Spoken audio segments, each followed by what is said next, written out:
सहनाववतु सहनौ भुनक्तु सह वीर्यं करवावहै तेजस्विनावधीतमस्तु मा विद्विषावहै. ओम शांती शांती शांती.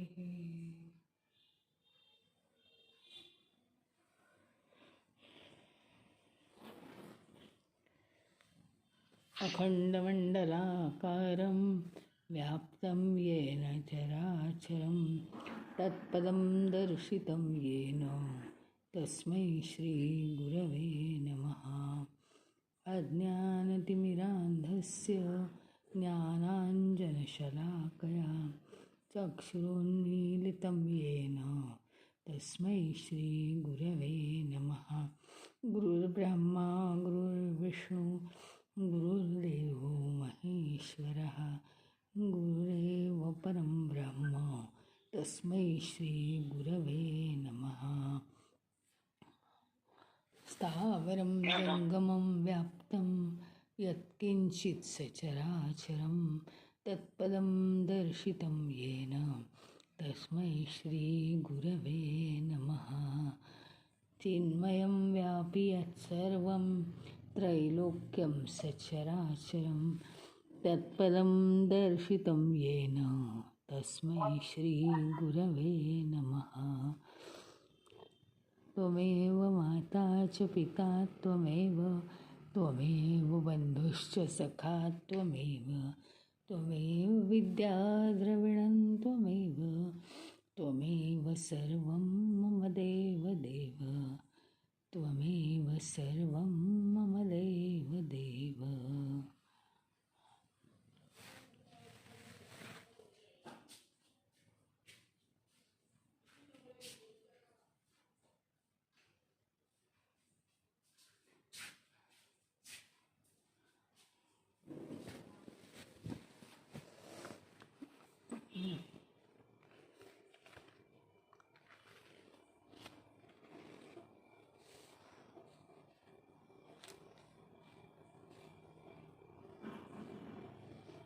आज आपले उपनिषद या अत्यंत सखोल अशा विषयाच्या अभ्यासाला आपली आज सुरुवात होत आहे.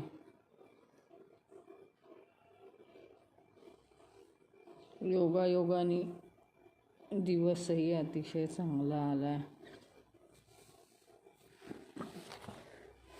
कार्तिकी एकादशी या दिवसाचं महत्त्व तसं मोठं आहे. आणि त्या दिवसाच्या महत्त्वानुसारच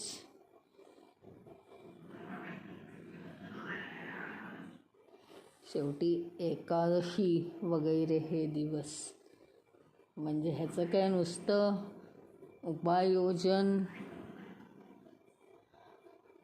उपास करणं एवढंच नाही आहे, तर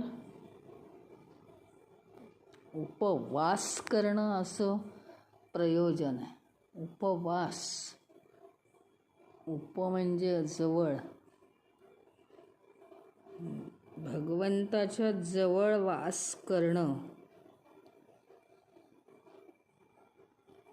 कोणत्या प्रकारच्या अभ्यासाने शक्य आहे?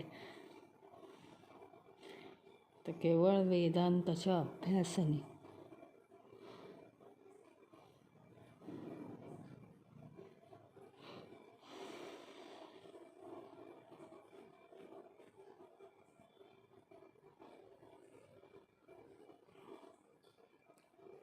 आणि हा वेदांत म्हणजेच काय आहे? उपनिषद.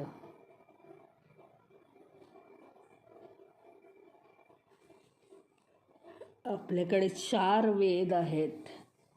हे तर सगळ्यांनाच माहिती आहे.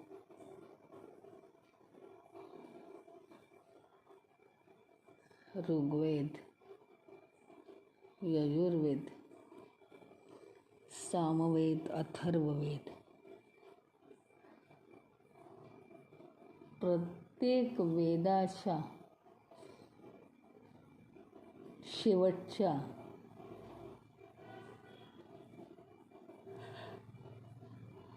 म्हणजे वेदांच्या अंताच्या भागाला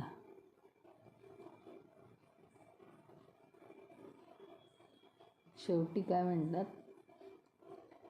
वेदांत म्हणजेच उपनिषद.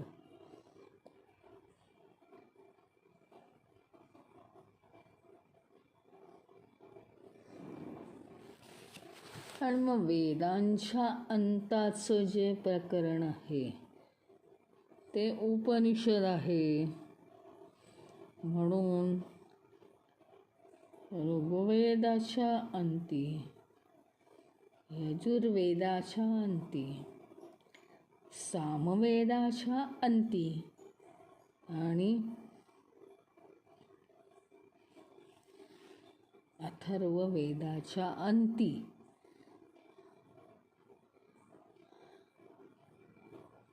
उपनिषद हा भाग आलेलाच आहे.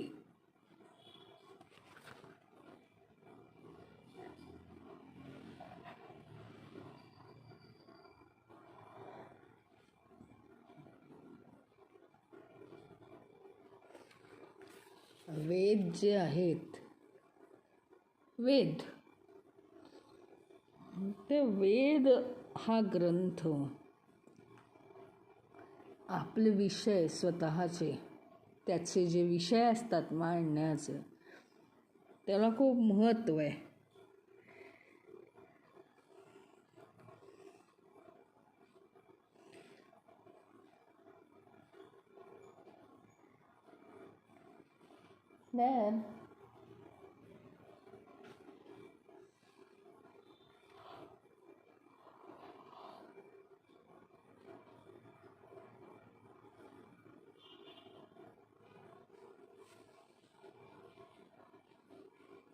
म्हणजे 4 भागात हे वेद आपले विषय मांडतात.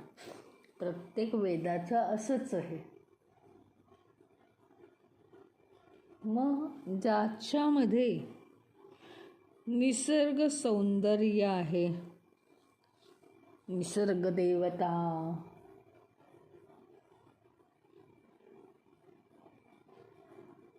सृष्टीतल्या असामान्य शक्ती,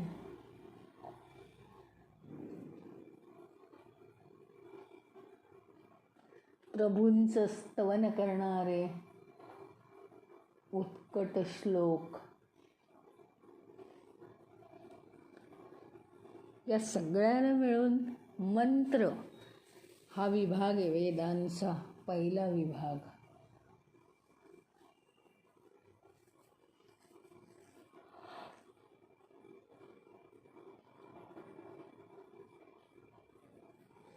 निरनिराळी जी कर्मकांड आहेत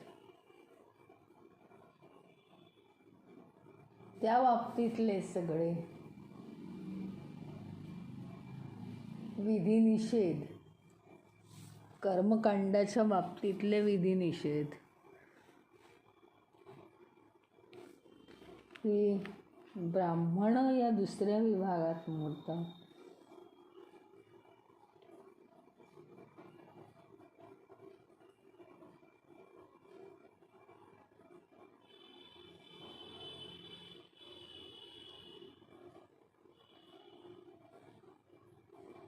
ब्राह्मण विभाग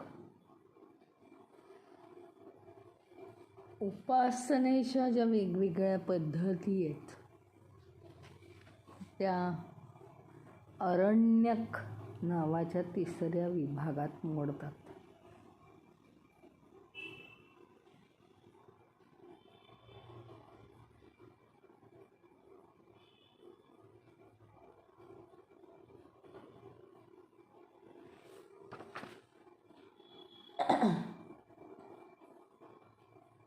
आणि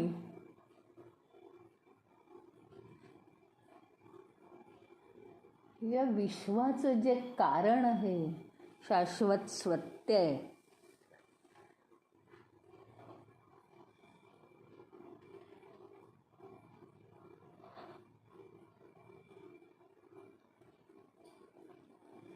त्या शाश्वत सत्याला जास्त स्पष्टपणे प्रकट करणारं हा चौथा विभाग उपनिषद म्हणून ओळखला जातो.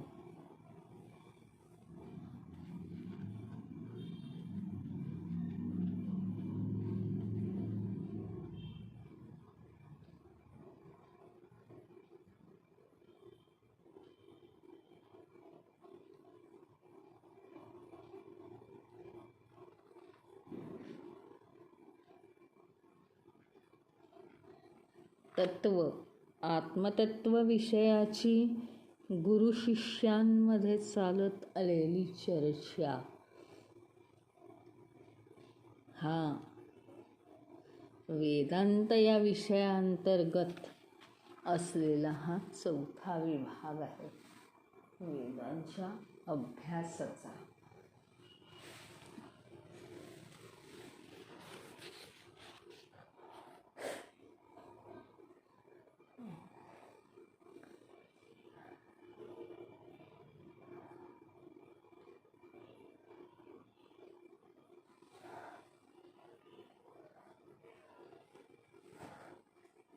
उपनिषद म्हणजे काय?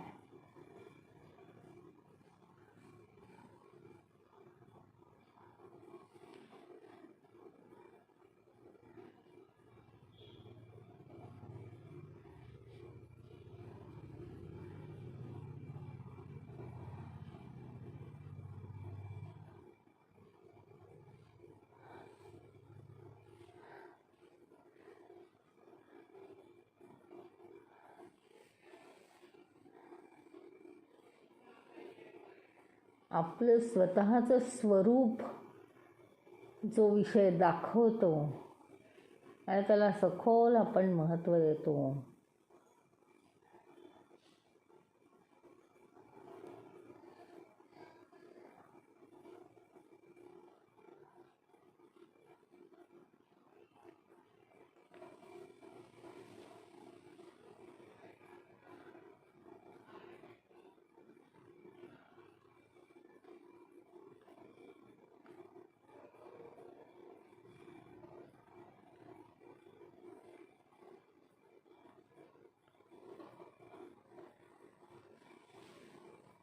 म्हणजे शेवटी उपनिषद म्हणजे काय तर ज्याचं ज्ञान आपल्याला एका ठराविक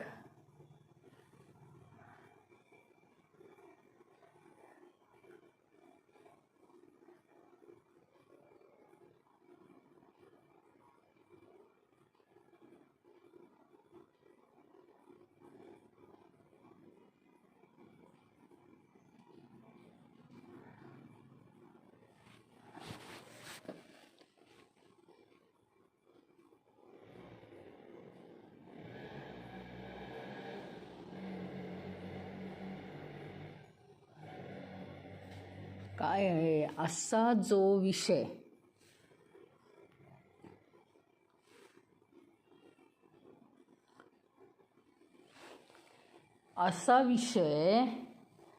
ज्याचं ज्ञान माणसाला सगळे विषय स्वतः वाचून स्वतः रेफर करून असे समजतात, पण ज्याचं ज्ञान माणसाला स्वतः वाचून स्वतः रेफरन्स बुक वाचून डिस्कशन करून कळत नाही,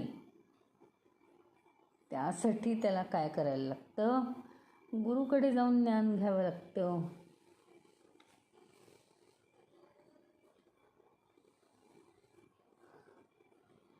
गुरुकडे जावं लागतं आणि आदर भावना, भक्ती भावना यांनी प्रेरित होऊन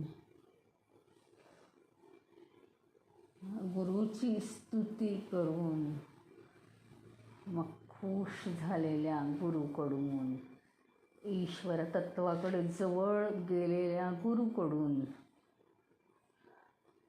कारण गुरुविषयी जर आपल्या मनात अनेक भाव असतात बघा, की गुरुविषयी कोणता भाव, तर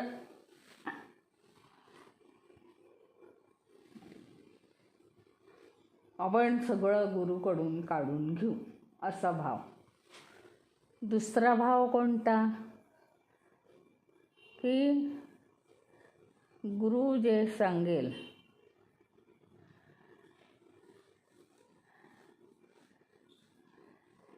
ती माहिती लवकरात लवकर आपण मिळवून घेऊ.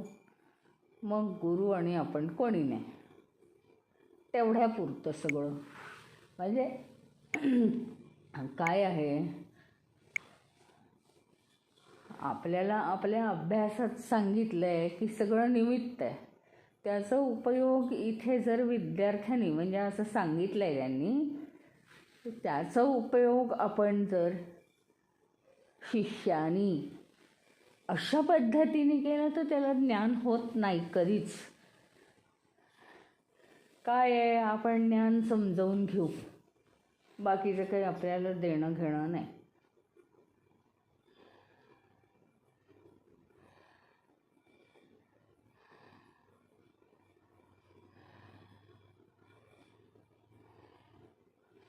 पण सायलेंट राहू,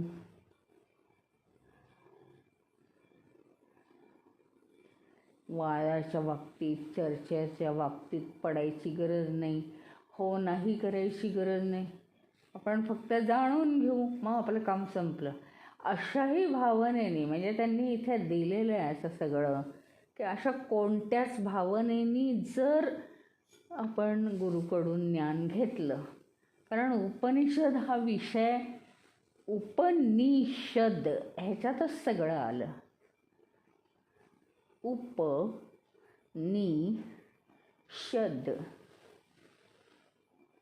म्हणजे काय, तर ते म्हणतात की गुरुबद्दल मनातून अत्यंत आदरभावाची जाणीव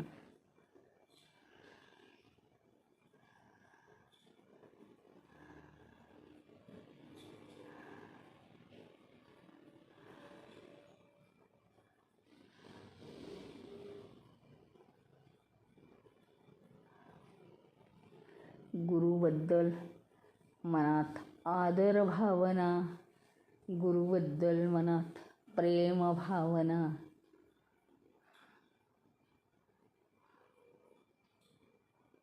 गुरुबद्दल मनात पूर्णतः विश्वास असा जर आपण ठेवला,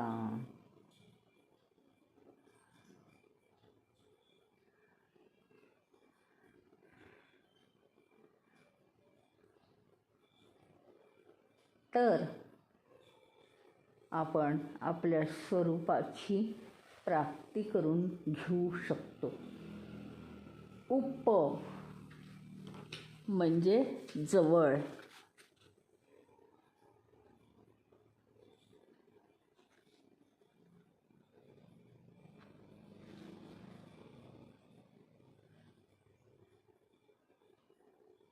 शब्द म्हणजे बसणे,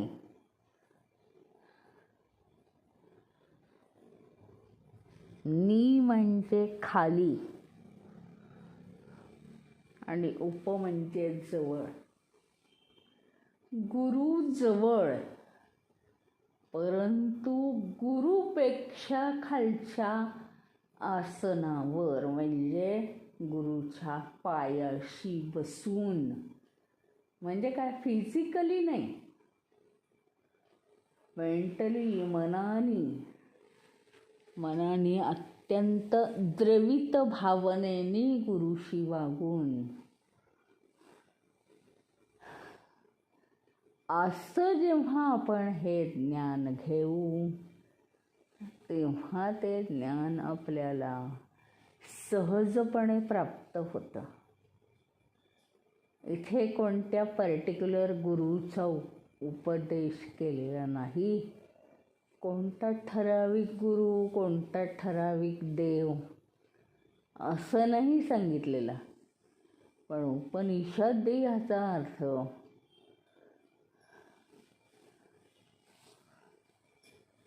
गुरुच्या जवळ जाऊन गुरुपेक्षा खालच्या पातळीवर असलेल्या आसनावर बसून गुरुकडून ज्ञान प्राप्त करावं. खालच्या आसनावर म्हणजे काय? मनानी नम्रपणा.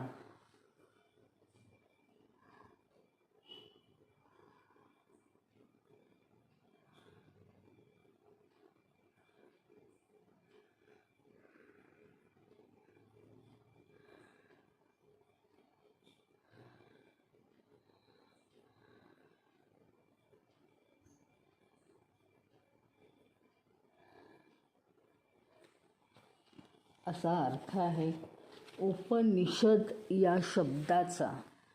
असा अर्थ आहे.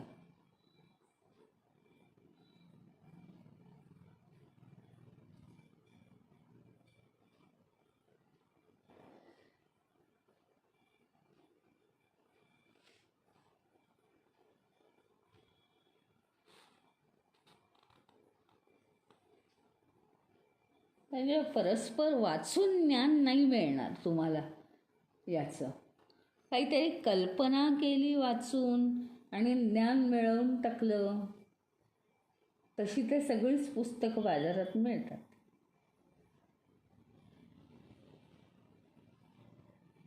भक्ती भावनेने जर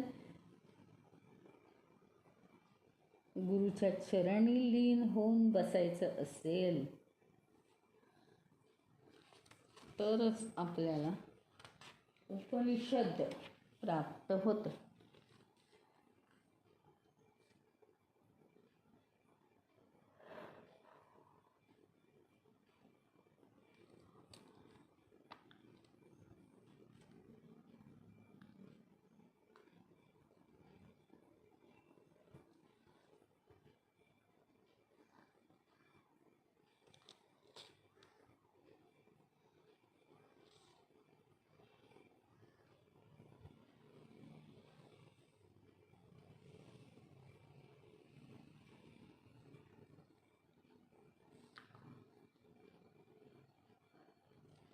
एकदा का सत्याची अनुभूती आली की सगळ्या असत्याच्या पातळीवरचं सगळंच नष्ट होतं पाप आपलं.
म्हणजे तुम्ही म्हणाल कोणत्या पंथाचं आहे उपनिषद?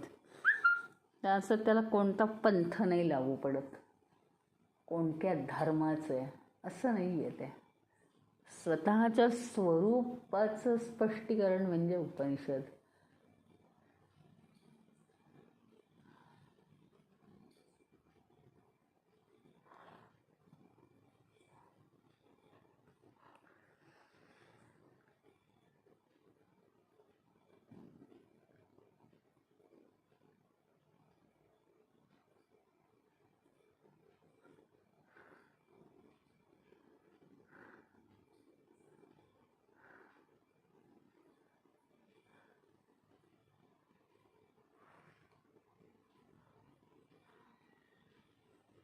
आता कसं आहे, गीतेमध्ये आपल्याला आश्वासनं, हे केलं तर हे मिळेल, ते केलं तर ते मिळेल.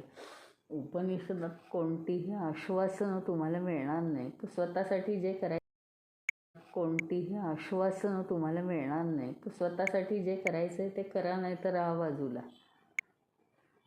तर्कशुद्ध आहेत ती.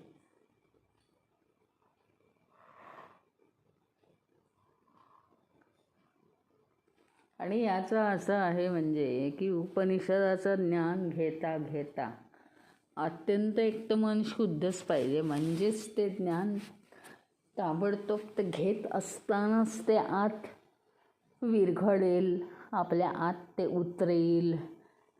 इतकं द्रवित हृदय आपल्या आधीच असलं पाहिजे. अतिशय सूक्ष्म ज्ञान आहे ते.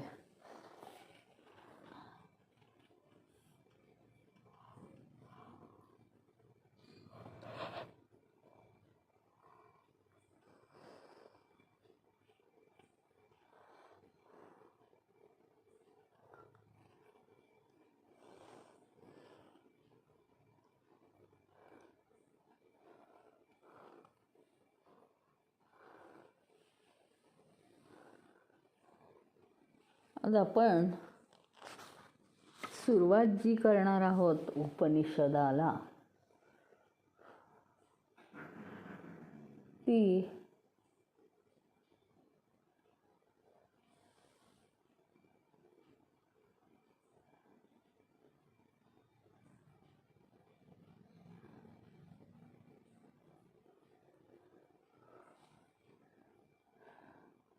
साधारण 10-11 उपनिषद मुख्य आहेत.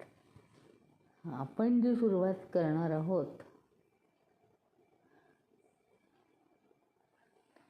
ती कैवल्य उपनिषदाला आपण सुरुवात करतो आहोत.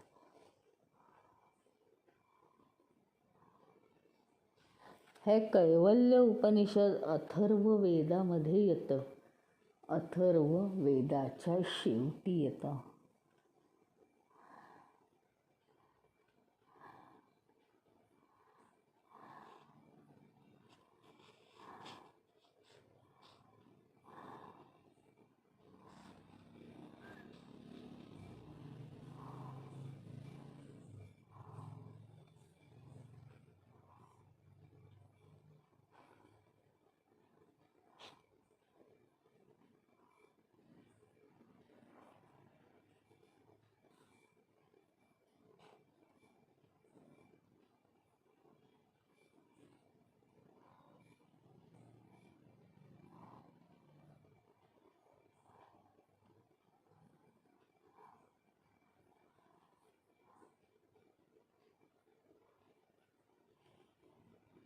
कैवल्य उपनिषद म्हणजे जगामध्ये केवळ आणि केवळ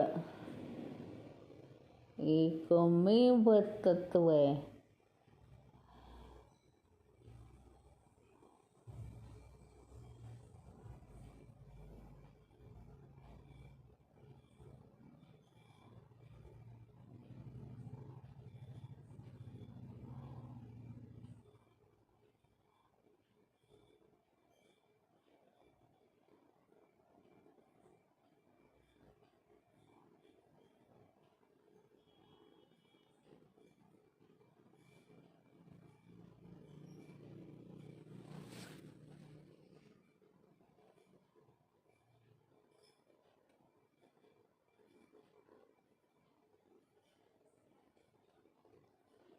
कसं आहे माहिती का, या उपनिषदाबद्दल चला सांगा कोणतं उपनिषद आहे.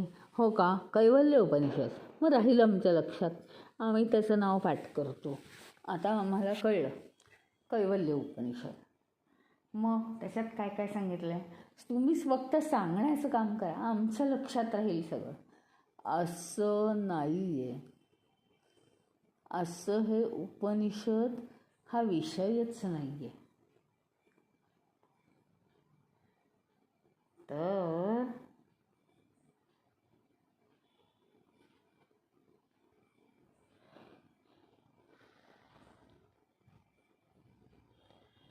असंही नाही आहे की फार अवजड आहे आणि मनुष्याला ते अवजड वाटून मग त्याने प्राप्त करावं, असंही नाही आहे.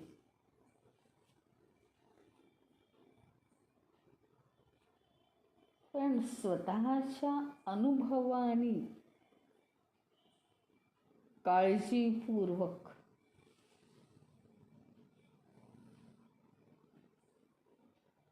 तंतुमय विचार करायचा, स्वतःच अतिशय तंतुमय विचार करायचा, म्हणजे बारीक सारीक विचार करायचा. तो विचार करताना सुद्धा कोणत्याही वाक्याची आपल्याला गरज नाही.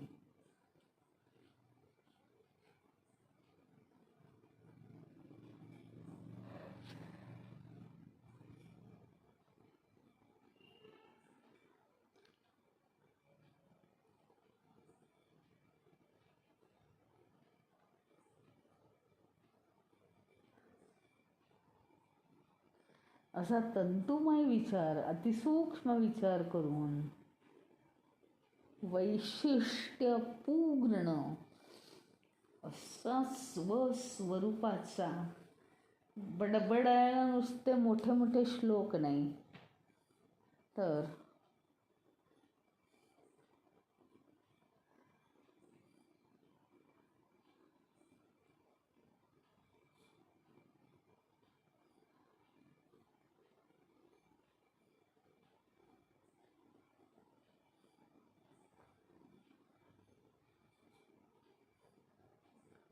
अतिशय तंतुरूप त्या प्रत्येक वाक्याचा विचार करून आपण स्वस्वरूपाचा अभ्यास करण्याचा प्रयत्न करावा.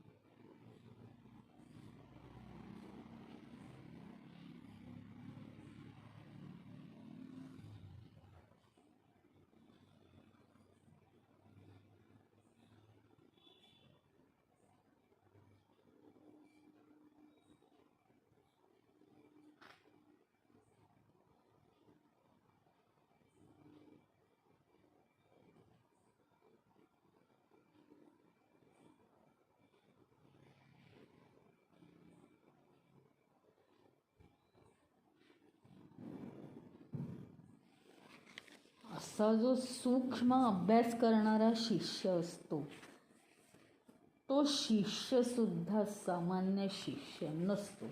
त्याचं कारण आहे, तिथं मनाची खूप मोठी तयारी करावी लागते. त्या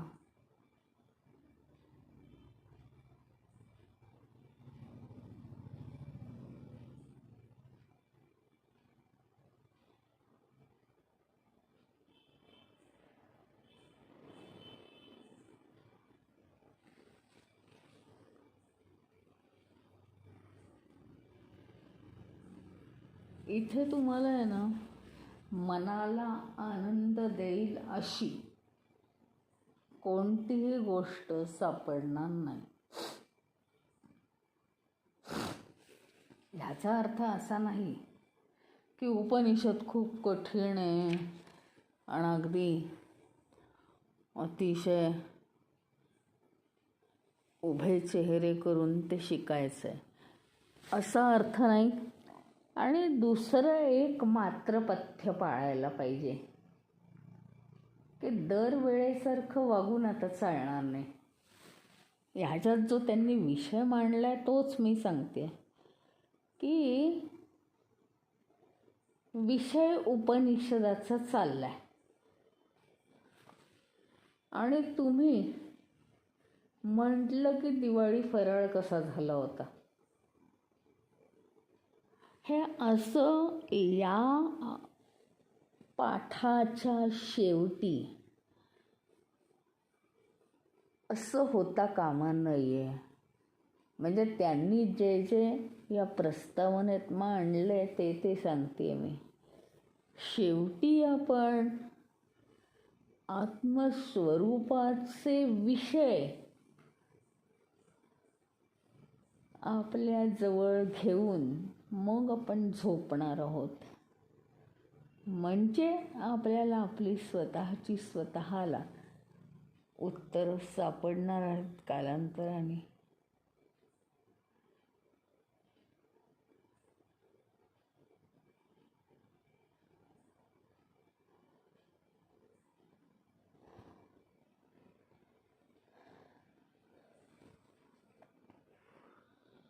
तर हा अभ्यास करत असताना गांभीर्याने सूक्ष्मतेने अभ्यास केला पाहिजे. ह्याचा अर्थ असा अजिबात नाही की काहीच बोलायचं नाही, आम्हाला सगळं कळलं आहे.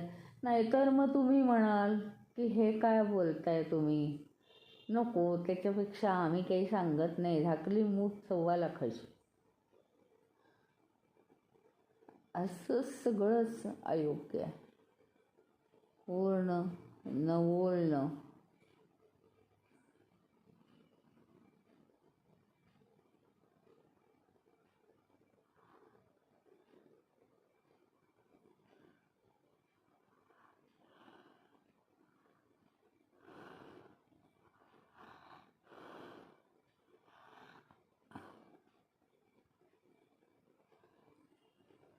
गांभीर्याने तर शिकायचं आहे. सगळे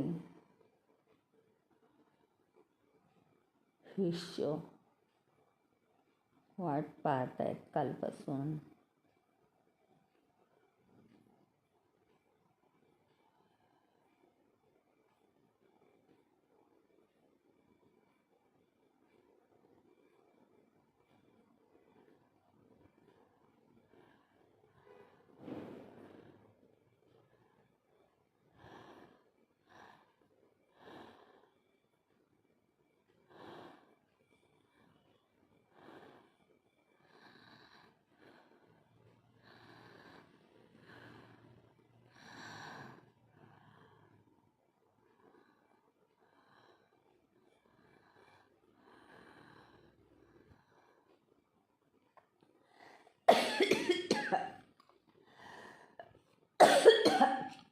तंतुमय पद्धतीने मनाला प्रत्येक शब्द लावून घेऊन नम्र भाव, म्हणजे दाखवायसाठी नाही आहे, मनामध्ये अत्यंत आदरभाव त्या विषयाबद्दल ठेवून आणि सूक्ष्म अभ्यास, ढोबळ अभ्यास सोडूनच द्यायचा, त्याच्यावर मनन करायचं आहे आपल्याला. असा अभ्यास करणं त्या शब्दातच सांगितलेलं आहे, त्याला म्हणायचं उपनिषदाचा अभ्यास.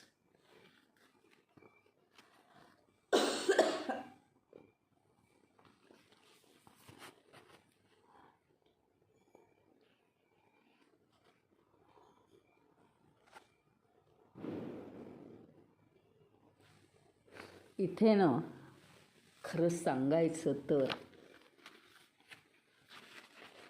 एक, म्हणजे असं म्हटलं तर काही विचित्र वाटू देऊ नका, कारण उपनिषदाचं काय आहे की तो विषयच सामान्य नाही, गांभीर्याने शिकायचा आहे. पण म्हणून काय गांभीर्य म्हणजे फार चेहऱ्यावर एकदम उभा चेहरा करून काही शिकायचं आहे असं नाही आहे.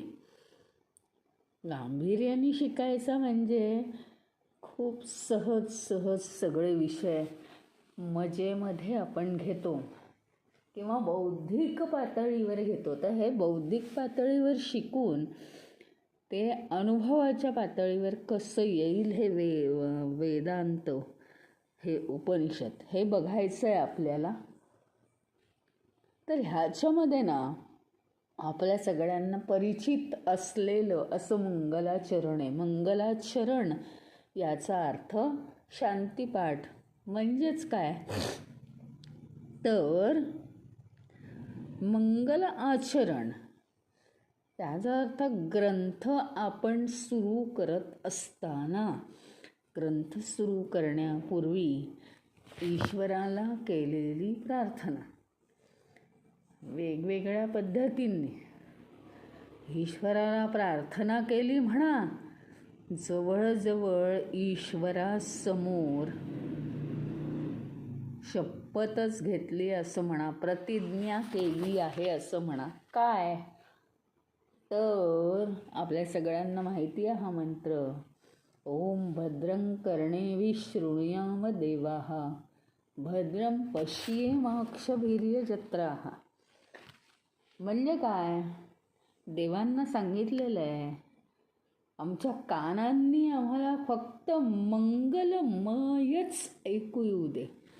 म्हणजे कुठे जर कोणी कोणाची निंदा करत असेल त्याच्यात आम्हाला इंटरेस्ट येऊ देऊ नकोस, किंवा निरर्थक कोणी गप्पा टप्पा करत असतील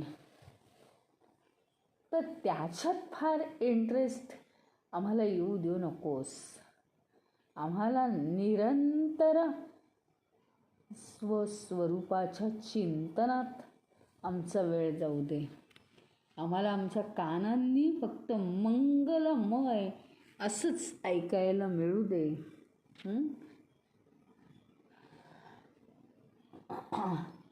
नेहमी आमच्या डोळ्यांनी मंगलमयच आम्हाला दिसू दे, इतर काही दिसता कामा नाही. ह्याचा अर्थ काय, अंतरदृष्टीसुद्धा आमची मलिन होऊ देऊ नको. कोणचं व्यक्ती म्हटलं की लगेच त्यात कमतरता काय आहे, दोष काय आहे. आजकाल एक नवीन पद्धत आहे, कसं आहे माहिती आहे का, त्यामुळे आपल्याला आपण हे काय करतोय हेच समजत नाही. म्हणजे आपल्याला काय वाटतं की खरोखरीच आम्ही कोणाच्याही बद्दल वाईट बोलत नाही किंवा कोणाच्याही बद्दल वाईट चिंतत नाही असं आपल्याला वाटतं. पण काय आहे माहिती का, आपण फक्त ते शब्द वापरत नाही. पण आजकालची ही जी एकंदरीत राहणीमान किंवा राहणी जी आहे ती कशी आहे माहिती का, न बोलता एखाद्या व्यक्तीच्या कुठल्या तरी एक गोष्ट घ्यायची की जी काहीतरी कमी दिसते. इंटरेस्ट म्हणजे असा आहे लोकांचा.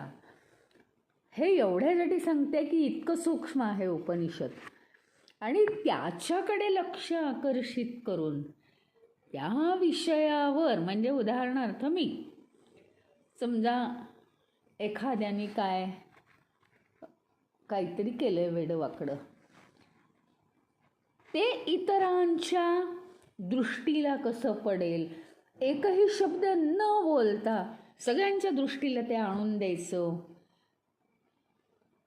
आणि मग मला असं वाटतं माझ्या मनातला कोणताही वाईट भाव मी न ठेवता, आणि किती चलाखीने हे सगळं साधलं, पण तो वाईट भाव आलाच नाही का, आलाच येतो. इतकं सूक्ष्म आहे हे उपनिषद. जर तुम्हाला स्वतःचं स्वरूप समजावून घ्यायचं असेल तर हे किती शब्द महत्त्वाचे आहेत की आम्हाला आमच्या कानांनी जरासुद्धा अमंगल असं ऐकू येऊ देऊ नकोस. म्हणजे कुणी जर काही वाईट दाखवत असेल एखाद्या व्यक्तीबद्दल तर त्यात आम्हाला इंटरेस्ट वाटू देऊ नको. आमच्या दृष्टीने ती व्यक्ती म्हणजे काय असेल? परमेश्वरच असेल, सर्वांभूती परमेश्वर. दुसरी ओळ आहे हां, भद्रम पश्येमाक्षवीर्यजत्राः. आम्हाला आमच्या डोळ्यांनी जरी कोणी आणून जरी आमच्या डोळ्यासमोर आपटलं की हे वाईट आहे बघा आता, तरीसुद्धा आमच्या मनात तसा वाईट भाव दृश्य बघण्याचा येऊ देऊ नकोस.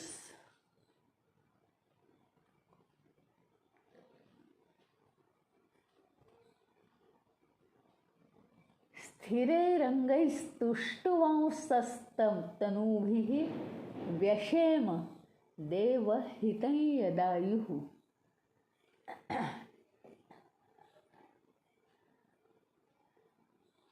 म्हणजे ईश्वर कृपेने जी आयुष्याची मर्यादा आम्हाला लाभली आहे,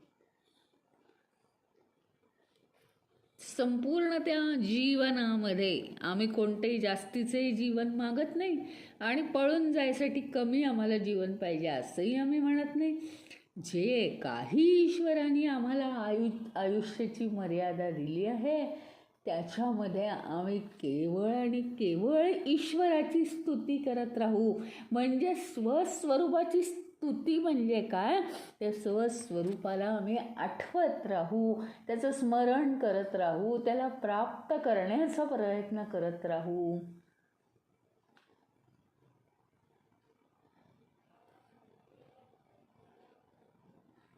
तसंच ओम स्वस्ति न इंद्रो वृद्धश्रवाः म्हणजे कीर्तिमान आणि वृद्धश्रवाः प्राचीन, अतिप्राचीन असा हा इंद्रदेव. हां, स्वस्ति नः पूषा विश्ववेदाः, सर्वज्ञ असा हा विश्वाचा वेद. पूषण, पूषण कोणाला म्हणतात संस्कृतमध्ये? वेदातला हा शब्द आहे पूषण, सूर्यदेव.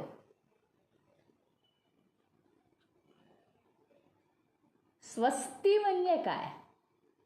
आमचं रक्षण करो.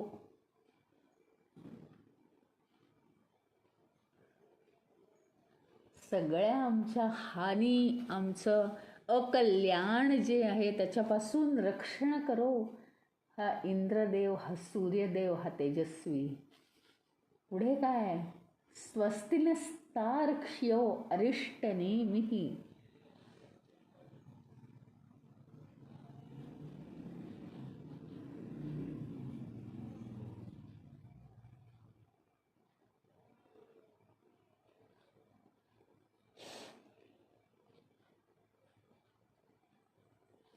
आमची जी आध्यात्मिक संपत्ती आहे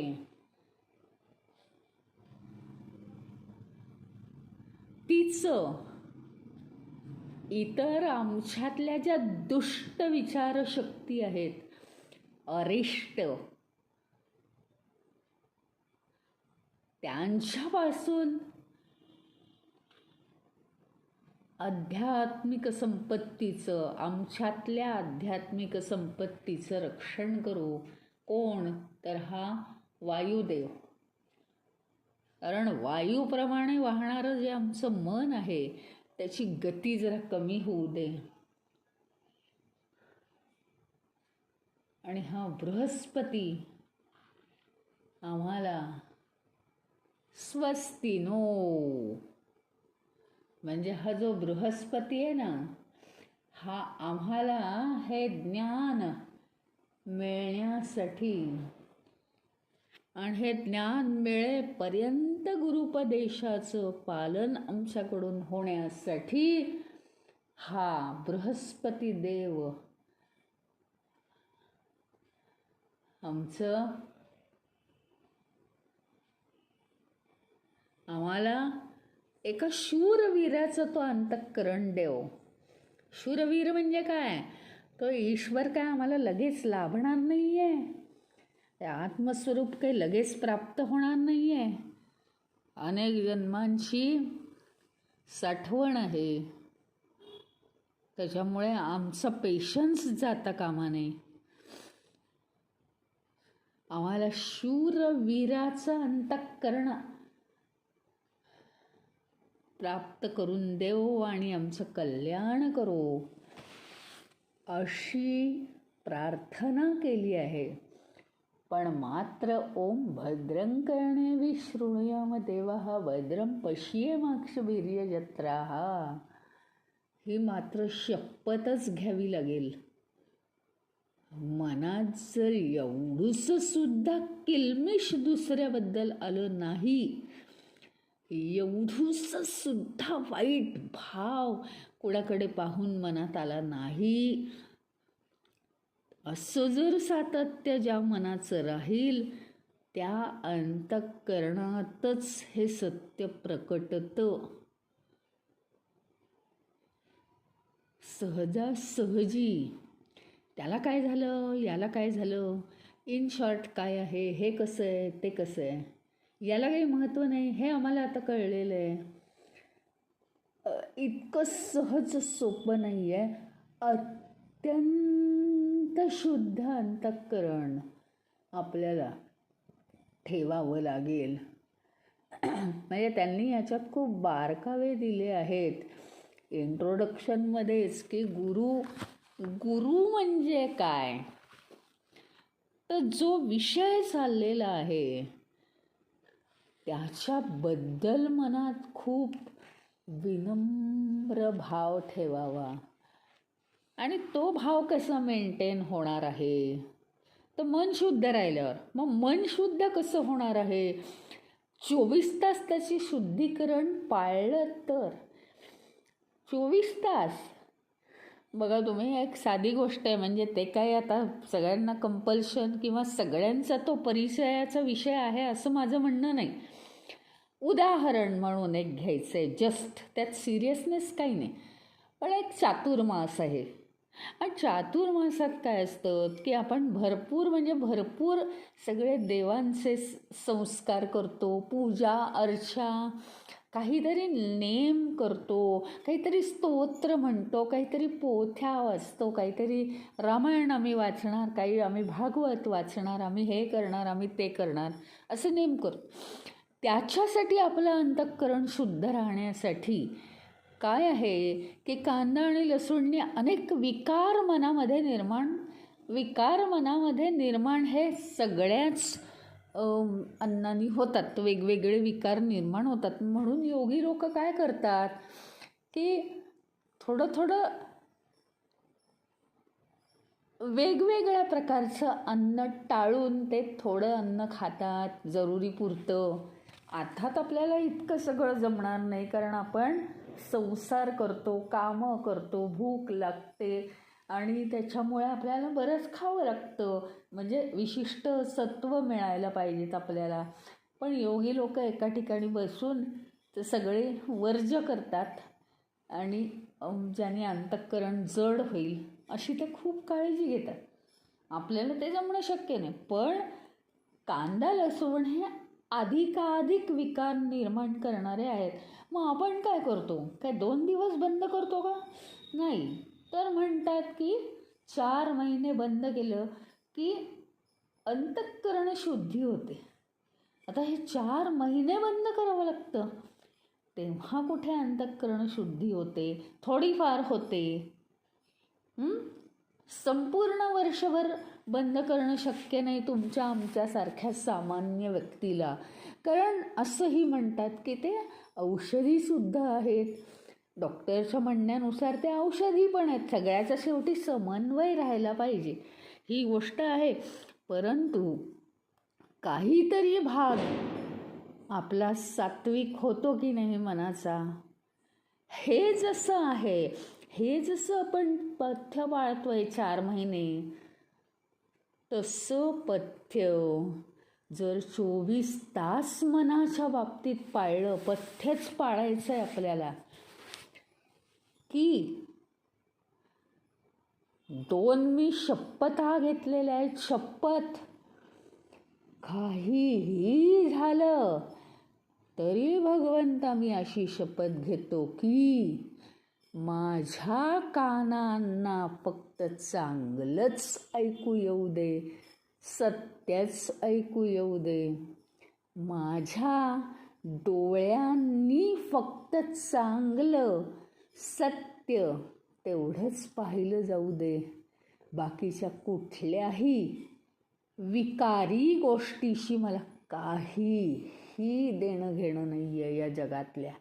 जर मला आत्मस्वरूप प्राप्त करून घ्यायचं असेल, 2 मिनटं कोणाच्या तरी बाबतीत आपण वाईट विचार करतो, 2 मिनटं कोणाच्या तरी बाबतीत हलका विचार करतो, ते फार मोठं वाईट होऊन जातं आपलं. आपण या सत्य स्वरूपाच्या खूप दूर दूर दूर दूर जातो आणि म्हणून आम्हाला साधना होत नाही, ते करायला कष्ट पडतात, तिथं कॉन्सन्ट्रेशन होत नाही, असं आपलं होतं.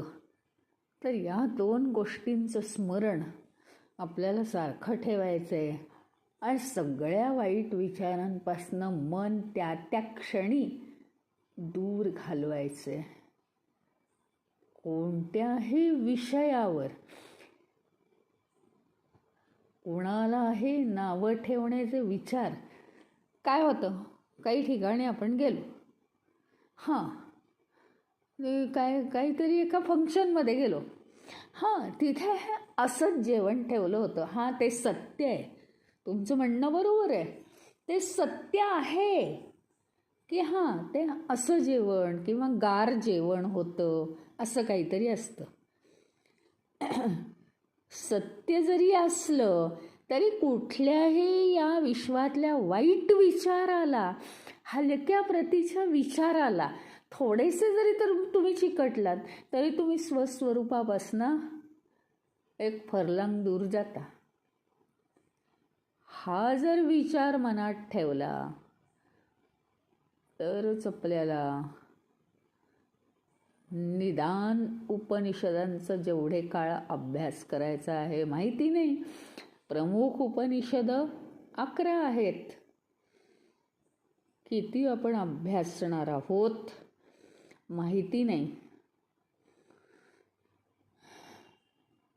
गीतेच्या 18 अध्यायांना आम्हाला वेळ लागला नाही. वेळ म्हणजे मनाला कष्ट पडले नाहीत, पण ही उपनिषद 11 आहेत आणि आपण किती तक धरणार आहोत ते आपण बघूया. पण निदान हा विषय चालू असताना मनामध्ये कोणतीही किलमिश येता कामा नये, त्याच्यापासून आपण दूर दूर दूर दूर गेलं पाहिजे. असं हे उपनिषदांची इंट्रोडक्शन आहे. ही उपनिषदाचा अभ्यास किंवा उपनिषद हे कशा रीतीने आपण हाताळायचं आहे. उपनिषद या शब्दाचाच अर्थ मुळी हा आहे की गुरुच्या जवळ जाऊन, गुरु हा अर्थ मी नाही, पर्सनली नाही, त्या विषयाच्या जवळ जाऊन त्या गुरुच्या स्थानाच्या खालच्या स्थानावर, म्हणजे नम्रपणे, म्हणजे आता समजा उपनिषदाचं एक वाक्य आहे उदाहरणार्थ, ते वाक्य अत्यंत जवळीकतेने त्याचा विचार करून अजून ह्याच्यात काय सांगितलंय, अजून विनम्र भावाने त्याचा अभ्यास करून ज्यावेळी आपण अधिकाधिक जवळात जवळ जाण्याचा प्रयत्न करतो आणि अनुभव पातळीवर उतरवण्याचा प्रयत्न करतो, आपला तर अगदी अट्टहास झाला पाहिजे की मला उपनिषद या अनुभव पातळीवर उतरवायचं आहे. बाकी या जगात मला काहीही इंटरेस्ट नाही. आता कोणाचं भलं हो, कोणाचं काही हो, पण मला मात्र माझं भलंच करून घ्यायचं आहे. ती गाडी कुठपर्यंतही पोहोचू दे, मला माहीत नाही की ती किती पोहोचणार आहे, पण आत्ता मात्र मी गाडीत बसणार आहे हे ठरवून टाकायचं आणि सुरुवात करायची. बस, बाकी काय. अशा रीतीने आज अतिशय महत्त्वाच्या दिवशी कार्तिकी एकादशीला ज्ञानेश्वर माऊलींचं अधिष्ठान असलेली विठू माऊली, तिचं अतिशय जागृत दर्शन आज होत असतं. आपल्याकडे विठू माऊलीचं लक्ष आहे आणि तिने आपल्याला आशीर्वाद द्यावा की हा उपनिषदांचा अभ्यास आपण अतिशय यशस्वीपणे अनुभवाच्या पातळीवर मन अतिशय शुद्ध राखून, पवित्र राखून करू शकू.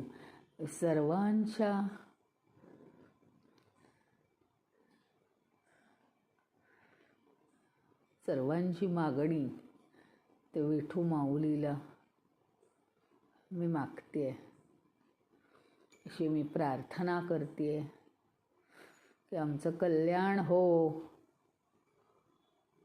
आमच्यावर कृपा बरसो, अशा चांगल्या दिवशी आम्हाला सुरू करण्याची बुद्धी झाली, असं सर्वांच्या तर्फे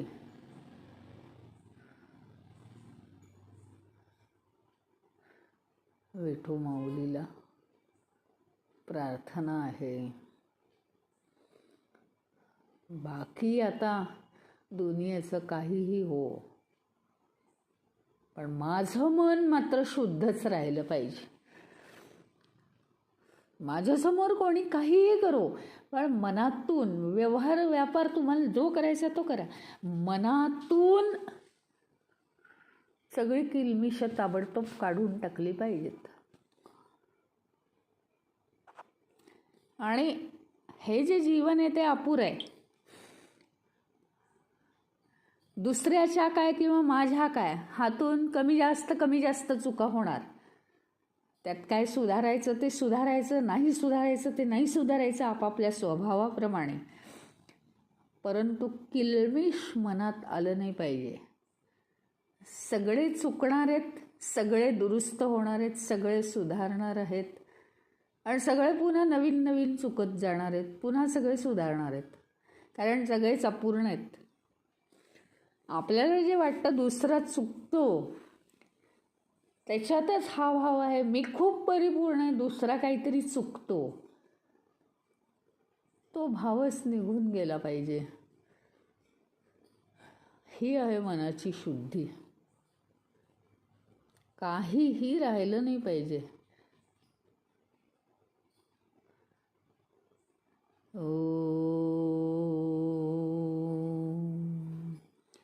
ओम पूर्णमदः पूर्णमिदं पूर्णात् पूर्णमुदच्यते पूर्णस्य पूर्णमादाय पूर्णमेवावशिष्यते. ओम शांति शांति शांति. हरि ओम. श्री गुरुभ्यो नमः. हरि ओम. या उपनिषदांच्या वर्गामध्ये आज जेवढे जण उपस्थित आहेत त्या सर्वांचं पुन्हा एकदा खूप खूप अभिनंदन. खूप गाठलेत तुम्ही सगळ्यांनी. अभ्यासाला सुरुवातच होणं खूप महत्त्वाचं आहे. दुसरा मुद्दा म्हणजे रेग्युलॅरिटी हवी आहे आणि तिसरं म्हणजे त्या विषयाच्या आता जवळ राहणं खूप महत्त्वाचं.